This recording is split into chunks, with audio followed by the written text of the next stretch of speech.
I need to preface this video by saying I am not a parent, nor am I close to being a parent. Do you see a ring on my finger? No. But I am a person who has opinions and ideas, and I witnessed something at VidCon that I thought was really effing weird. On my final day of VidCon, I ran into the parenting panel. It was called Family Vlogging, and it featured 3 people. The Daily Bumps, Bratelli, and Chris Bollinger of the Bollinger family. Apparently he's the brother of the Miranda's Things weird lady with the lipstick everywhere. Daily vlogging on YouTube is something that is unknown to me because I don't want to let the internet know about how boring my life is. So the fact that these people can make videos every day and find something interesting to vlog about every day is in and of itself a feat. However, when you get to talking to them in real life, you end up seeing just how boring they actually are with amazing responses like these. You can say like, hey, did you see that video I did? It got 1 million views. You guys should make one just like it. Those are the conversations that we have with our friends. When we got to be able to choose to be like stay-at-home parents and spend like our life just living for our children and just having like this amazing fun time, that has got to be like hands down like the most amazing thing that you can basically give your children. Memories that a lot of us don't have, that, you know, our parents are like, oh yeah, we went and did this thing, we did that thing, that we really don't have those memories.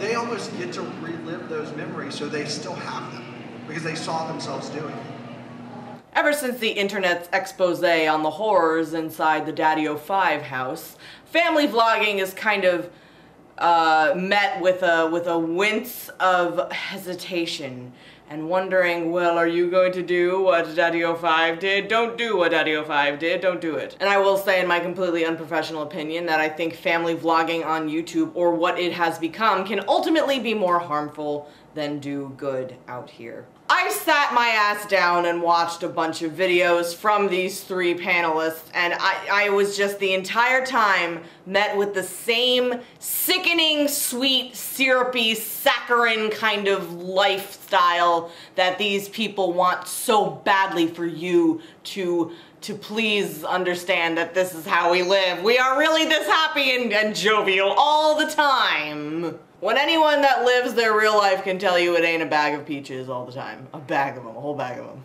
These parents who have, in essence, branded their family have a massive responsibility now because you're putting out family dynamics out there on the internet. And unfortunately, there's always going to be dysfunction and even the healthiest family has dysfunctional traits with it. You start to see the parents sort of favoring which child they like better, and the viewers notice. They do. Sorry guys, but they totally do. From the way that these people spoke on the panel, it seemed to me that they got no sort of life validation unless it was put out there on the internet. And that to me is just kind of sad overall because, you know, I know that people make the claim that, oh, you know, this is the new era we live in. Growing up online isn't that big a deal. No, you know, in some respects maybe it's not. But if you're a kid, a young kid who, you know, it's not your choice to make a YouTube channel. You gotta be at least 13 to make one anyway, so I don't understand that argument. Well, the kid wanted it. What? Okay. There is a thing called consent. There's an age of consent that should extend to a lot of different things, I guess.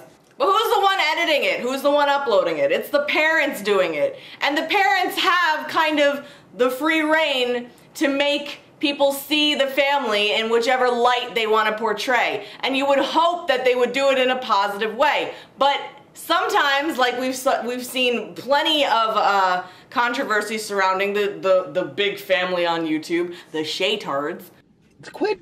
You don't have to wear that. It's cute. This is my favorite hat. Quit trying to promote the brand.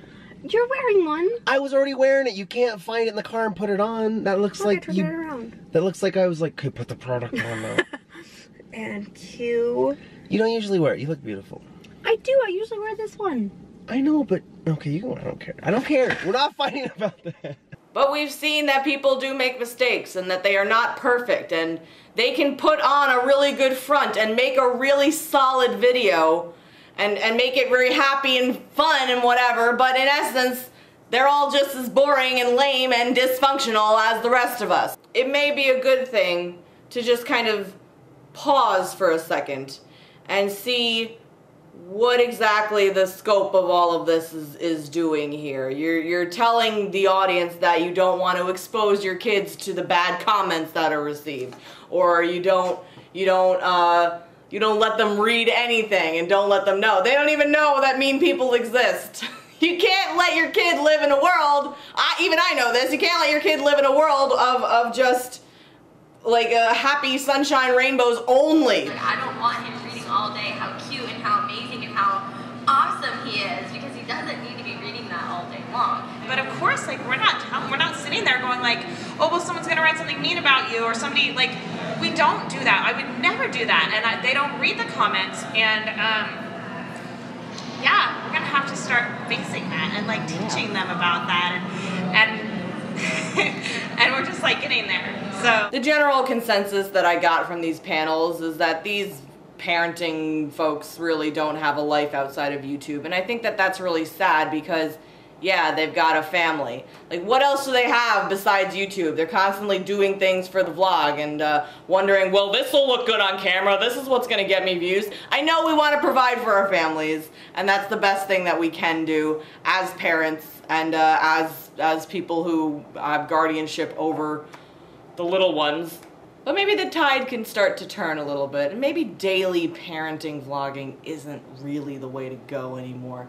It just seems played out. It seems like the same shit over and over again, unfortunately. The change is coming. There is gonna be more content put out there that's not as sickeningly sweet as these vlogs tend to be, and I'm sorry, no judgment if that's what you gotta do to get that paper, but I can still find it a little odd. And I would love to hear your thoughts about it. If you watch parenting, vlogging, family vlogging channels, please let me know. I'm always here to hear other people's thoughts about it.